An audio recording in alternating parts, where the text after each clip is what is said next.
Halo, assalamualaikum teman-teman. Kali ini kita akan membahas tentang materi himpunan matematika. Nah, sebelum kita bahas materi ini, coba deh teman-teman sebutkan contoh-contoh hewan yang berkembang biak dengan cara melahirkan. Misalkan ada sapi, kambing, kelinci, kucing, dan yang lainnya. Kumpulan hewan-hewan tersebut bisa kita sebut sebagai himpunan hewan yang berkembang biak dengan cara melahirkan. Bagaimana kalau himpunan nama bulan dalam setahun yang terdiri dari 25 hari? Tidak ada kan teman-teman? Lalu bagaimana cara menuliskan himpunan yang tidak memiliki anggota? Semua pertanyaan-pertanyaan yang tadi disebutkan oleh teman-teman, ketahui jawabannya pada pembahasan himpunan berikut ini. Mari kita simak ulasannya berikut ini ya teman-teman. Oke, kita akan membahas tentang apa sih himpunan itu. Himpunan adalah kumpulan dari objek tertentu yang memiliki definisi yang jelas dan dianggap sebagai satu kesatuan. Coba teman-teman perhatikan contoh kumpulan himpunan berikut ini. Yang pertama ada himpunan perempuan berparas cantik. Yang kedua ada himpunan bilangan cacah. Yang ketiga ada himpunan orang yang rajin. Yang keempat ada himpunan bilangan bulat positif. Dari contoh kumpulan himpunan di atas, bisakah teman-teman membedakan yang merupakan himpunan dan yang bukan himpunan? Oke, sekarang kita akan membahas. Contoh yang merupakan himpunan adalah contoh 2 dan 4, sedangkan contoh 1 dan 3 bukan himpunan. Apakah teman-teman tahu alasannya? Pada contoh 2, himpunan bilangan cacah, kita akan memiliki pendapat yang sama tentang bilangan berapa sajakah yang termasuk bilangan cacah. Misalnya 0, 1, 2, dan 3. Semua setuju kan kalau bilangan tersebut termasuk bilangan cacah. Pada contoh 1, perempuan berparas cantik. Dan contoh 3, orang yang rajin. Keduanya tidak memiliki definisi yang jelas.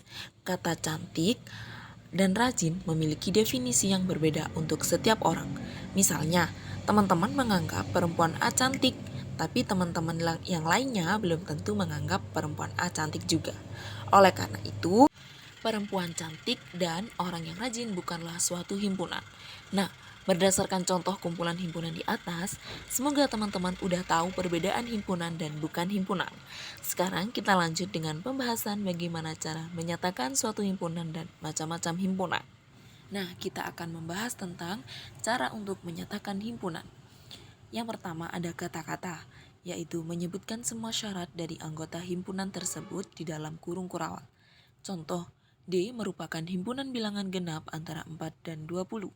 Dapat dituliskan menjadi D sama dengan kurung kurawal bilangan genap antara 4 dan 20. Yang kedua, ada notasi pembentuk himpunan, yaitu menyebutkan semua sifat dari anggota himpunan dengan anggotanya yang dinyatakan dalam suatu variabel dan dituliskan di dalam kurung kurawal. Contoh, D merupakan himpunan bilangan genap antara 4 dan 20. Dapat dituliskan menjadi D sama dengan kurung kurawal X adalah sama dengan lebih besar dari 4 dan lebih kecil dari 20. X merupakan bilangan genap. Yang ketiga, ada dengan cara mendaftar anggota-anggotanya, yaitu menuliskan semua anggota dari himpunan tersebut di dalam kurung kurawal dengan dibatasi tanda koma di antara anggotanya. Contoh, D merupakan himpunan bilangan genap antara 4 dan 20.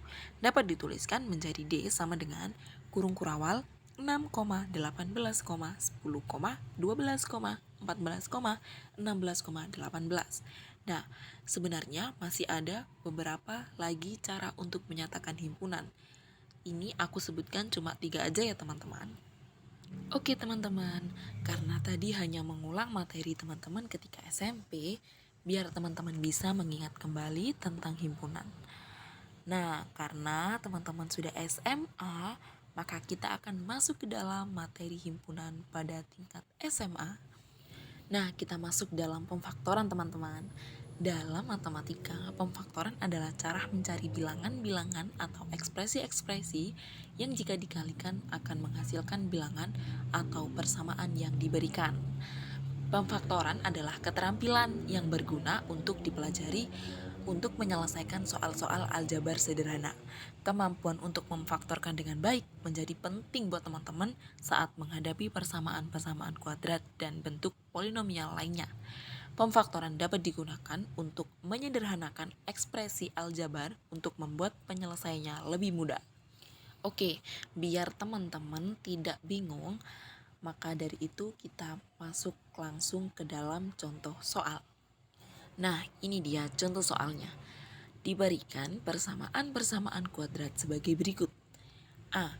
P kuadrat min 16 sama dengan 0. Yang B. X kuadrat min 3 sama dengan 0. Yang C. Y kuadrat min 5Y sama dengan 0. Yang D.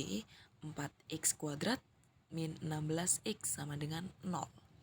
Oke, kita selesaikan bareng ya teman-teman. Oke, ini dia pembahasannya. Yang A adalah 4 kuadrat min 16 sama dengan 0. Kita faktorkan menjadi P plus 4 dan P min 4 sama dengan 0. P plus 4 sama dengan 0, kita ubah ruas. Yang plus 4 awalnya di kiri, kita ruas ke kanan. Yang awalnya plus 4 menjadi min 4. Jadi bisa ditemukan P sama dengan min 4. Untuk yang P min 4 begitu juga demikian teman-teman. P min 4 sama dengan 0, kita ubah ruas ke kiri, dari kiri ke kanan. Yang awalnya min 4 menjadi positif 4. Sehingga X sama dengan 4 atau X sama dengan min 4. Sehingga himpunan penyelesaiannya bisa ditemukan adalah min 4 dan 4. Untuk yang B, X kuadrat min 3 sama dengan 0. Kita faktorkan teman-teman menjadi X plus akar 3 dan X min akar 3 sama dengan 0. Bisa kita temukan X sama dengan akar 3 atau X sama dengan min akar 3. Untuk yang C, soalnya adalah Y kuadrat min 5Y sama dengan 0. Kita faktorkan teman-teman menjadi Y dikali Y min 5 sama dengan 0. Bisa kita temukan himpunan penyelesaiannya adalah Y sama dengan 0 atau Y sama dengan 5. Sekarang yang D, soalnya adalah 4X kuadrat min 6X sama dengan 0. Kita sederhanakan dulu ya, masing-masing kita bagi 4 menjadi X kuadrat min 4X sama dengan 0. Itu berasal dari 4X kuadrat kita bagi 4 hasilnya X kuadrat. Min 16X kita bagi 4 hasilnya min 4X.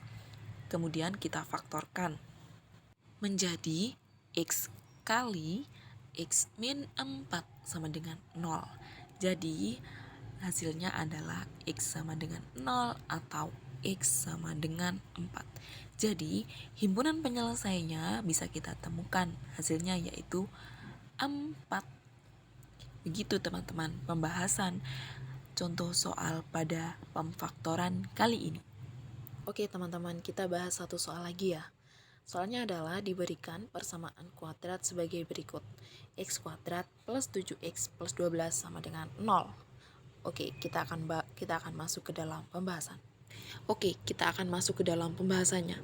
Bentuk umum persamaan kuadrat adalah AX kuadrat plus BX plus C sama dengan 0. Untuk nilai A sama dengan 1, seperti semua soal nomor 2, pemfaktoran sebagai berikut.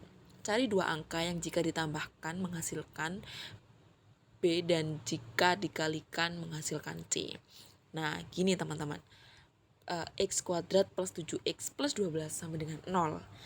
Nah, yang pertama karena 7 dan yang kedua sama dengan 12, angkanya 3 dan 4, sehingga X kuadrat plus 7X plus 12 sama dengan 0. Maka dari itu pemfaktorannya bisa dicari, yakni X plus 3 dan X plus 4 sama dengan 0. Kemudian seperti yang soal yang awal kita pindah ruas, maka kita dapatkan X sama dengan min 3 atau X sama dengan min 4. Jadi penyelesaiannya hasilnya adalah min 3 dan min 4. Begitu teman-teman. Lah, kita sudah selesai untuk membahas himpunan pada tingkat SMA kali ini. Demikian pembahasan tentang himpunan tingkat SMA pada kesempatan kali ini. Semoga ini bisa membuat teman-teman semakin pintar ketika membuka materi ini. Buat kalian yang sudah selesai menonton video pembahasan himpunan kita kali ini, pada akhirnya kita sudah berada di penghujung materi. Saya Zahra Imamah pamit undur diri dan jangan lupa belajar yang giat untuk menjadi orang sukses ya teman-teman. Mentari senja telah tenggelam, hujan turun mulai terjatuh. Kami tutup video dengan salam. Wassalamualaikum warahmatullahi wabarakatuh. See you next time.